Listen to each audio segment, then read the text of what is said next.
পূর্ব মেদিনীপুরের ভগবানপুর বিধানসভার মালাখালীতে ভারত সংঘ ক্লাবের ব্যবস্থাপনায় আয়োজিত এমএলএ কাপ 2025 ক্রিকেট টুর্নামেন্টের চ্যাম্পিয়ন দলের হাতে জয়ের ট্রফি তুলে দিয়ে টুর্নামেন্টের আয়োজন করার জন্য ক্লাবের সদস্য কর্মকর্তা এবং বিধায়ক শ্রী রবীন্দ্রনাথ মাইতিকে অসংখ্য ধন্যবাদ জানিয়ে চ্যাম্পিয়ন দলের সকল সদস্যকে আন্তরিক অভিনন্দন জানালেন ভূমিপুত্র সনাতনের সেবক জনপ্রিয় জননেতা তথা রাজ্যের বিরোধী দলনেতা সম্মানীয় শ্রী শুভেন্দু অধিকারী মহাশয়। জনগণ, এই মঞ্চ বা এই মাঠ বক্তব্য রাখার জায়গা নয়, শুভেচ্ছা প্রদানের জায়গা। আজকে খুব পবিত্র দিন, আমাদের সনাতন হিন্দু ধর্মের আজকে শিবরাত্রি এবং 144 বছর পরে আমরা যে মহাকুম্ভের সুযোগ এবারে পেয়েছি। 60 কোটির ঊর্ধ্বে গোটা পৃথিবীর হিন্দুরা পূর্ণ স্নান করেছেন। মহাকুম্ভ যা 13 জানুয়ারি 2025 শুরু হয়েছিল প্রয়াগরাজে, আজকে শিবরাত্রির দিন তার সমাপ্তি হল। তাই এমন একটি পূত পবিত্র দিনে আমি যেখানে 2001 সালে বিধানসভা নির্বাচনে বড় নির্বাচনে প্রথম লড়েছিলাম, সেখানকার মানুষের সঙ্গে আমার দেখা হলো। মাদাখালী অর্থাৎ একদিকে জুকিয়া অঞ্চল, একদিকে মুখবেড়িয়া অঞ্চল, তার সন্দেশস্থলে ওদিকে অর্জুননগর অঞ্চল, এদিকে গড়বাড়ি 2 অঞ্চল। আমি প্রত্যেককে আমার অন্তর থেকে শুভেচ্ছা এবং অভিনন্দন জানাই। আমাদের ভারত মাতার নামে ক্লাব ভারত সংঘ, তারা জাতীয় পতাকা উত্তোলন করে 4 দিন ধরে এমএলএ কাপ এখানে করেছে। আপনারা সবাই দলমত নির্বিশেষে সহযোগিতা করেছেন এবং প্রথম দিন আমাদের মাননীয় বিধায়ক তথা জেলার সভাপতি অরূপ দাস বিশিষ্ট শিক্ষক উদ্বোধনে এসেছিলেন। আমি আপনাদের সকলকে, বিশেষ করে যারা করার সুযোগ করেছেন, আপনারা জানেন আমরা বিরোধী দল করি। পশ্চিমবঙ্গে সারা বছরই রাজনীতি হয়, তাই জায়গা পাওয়াটাও খুব কঠিন। আপনি এমএলএ যে ভগবানপুরের এমএলএ তা নয়, এমএলএ কোন দলের দেখা হয়। কিরণময় বাবু যখন ছিলেন তখন এত অধঃপতন ছিল না, আজকে অধঃপতনটা হয়েছে, অস্বীকার করার কোন জায়গা নেই। তাই ভূমিদাতাকেও আমি বিশেষ করে কৃতজ্ঞতা জানাবো। তিনি ভূমি না দিলে এখানে বুদ্ধদেব ভাইরা বা অন্য যারা আছেন, আমি একজনের নাম বলে বাকি সকলকে, একজনের দ্বারা তো কিছু হয় না। স্বামীজি বলে গেছেন, আমি ছাড়ো আমরা ধরো, সবাই মিলে করেছে। সকলকে আমি আন্তরিক কৃতজ্ঞতা জানাবো। আমি যার ডাকে এখানে এসেছি, কোন নেতা তিনি নন, তিনি একজন কর্মী। তিনি একজন কর্মী, তাকে নরেন্দ্র দামোদর দাস মোদীজি এমএলএ করেছেন। তিনি বিরাট কিছু যে করে দিতে পেরেছেন, কারণ তার বিরোধী দল তার সুযোগ খুবই কম।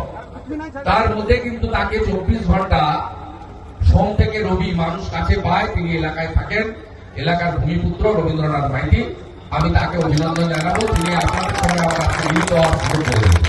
তাপস দোলাই, পবিত্র দাস, স্বপন রায় সহ এই বিধানসভা এলাকার বাইরে থেকে যে সমস্ত নেতৃত্ব এসেছে তাদের প্রত্যেককে ধন্যবাদ। আমাদের যুব নেতা সন্তু সহ তাদের সকলকে ধন্যবাদ। আমার মানুষ ভাই সহ প্রত্যেককে ধন্যবাদ। আমি অভিনন্দন জানাই। আর অনেকের নাম বাদ চলে গেল, ভারত সঙ্গে কথা আগিয়ে ফেলেছি। আমি আর বেশি কথা বলবো না, আমি একটা শুধু কথাই বলবো যে এই ধরনের খেলাধুলাকে প্রসারিত করতে হবে। আপনারা প্রত্যেক মাসের শেষ রবিবার প্রধানমন্ত্রী নরেন্দ্র মোদী বেলা 11টার সময় মন কি বাত করেন, 11টা থেকে 11:30। আপনারা দেখবেন প্রথমে হিন্দিতে হয়, তারপরে প্রত্যেকটা আঞ্চলিক ভাষাতে হয় 11:30 থেকে। আপনি যদি শোনেন দেখবেন ওই 30 মিনিটের মধ্যে 10 মিনিট বরাদ্দ থাকে খেলো ইন্ডিয়া জোড়ো ইন্ডিয়া, খেলাধুলাকে উৎসাহিত করার জন্য।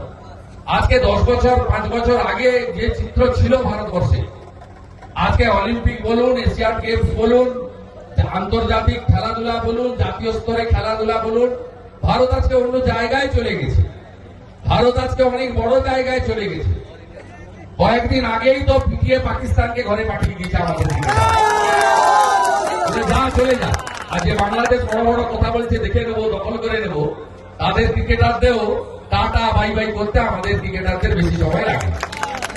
তাই আমাদের এই ভারত সরকারের যে প্রচেষ্টা খেলো ইন্ডিয়া জোড়ো ইন্ডিয়া, এটাতে যদি গ্রামকে আমরা ঐক্যবদ্ধ না করি, গ্রামের ছেলেদেরকে মেয়েদেরকে উৎসাহিত না করি, তাদের মধ্য থেকে যে লুকায়িত ক্রীড়া ক্ষেত্রের প্রতিভা তাকে জাতীয় স্তরে না নিয়ে যেতে পারি, তাহলে কখনোই 2047 100 বছর যখন হবে আমাদের দেশ স্বাধীনতার, বিকশিত ভারতের লক্ষ্য আমরা পূরণ করতে পারবো না। আমি রবিবাবুকে বলবো, শুধু 2025 নয়, যাতে বারে বারে এই ধরনের খেলাধুলা হয় দেখার। অনেক জায়গায় স্পোর্টস মেটেরিয়ালের অভাবে খেলাধুলায় অনেকে উৎসাহিত হতে পারেন না। মাঠ আছে, পরিকাঠামো নেই। আপনার এমএলএ ল্যান্ডের সামান্য টাকা, সেখান থেকেও সাহায্য করুন। মাটি দিয়ে ভরাট করা বা তার গোল পোস্ট তৈরি করা, ভলিবলের ব্যবস্থা করা, অন্যান্য স্পোর্টস মেটেরিয়াল দেওয়া। আপনার সাথে আপনার এই সাংসদ রয়েছে সৌমেন্দ্র অধিকারী, তারও সাহায্য নিয়ে যতটা সম্ভব করা যায় সকলের পাশে থাকুন। আমি এই 4 দিন ব্যাপী এমএলএ ক্যাম্পের সফলতা যেভাবে হয়েছে তার জন্য সমস্ত আমাদের আম্পায়ার থেকে শুরু করে যারা ক্রীড়া সংগঠক এবং বিশেষ করে যারা অংশগ্রহণ করেছেন বিভিন্ন জায়গা থেকে, তাদের প্রত্যেককে আন্তরিক অভিনন্দন জানিয়ে সকলকে আরেকবার শিবরাত্রির শুভেচ্ছা দিয়ে আমার কথা শেষ করছি। সবাই ভালো থাকুন। ভারত মাতা কি, ভারত মাতা কি, বন্দে।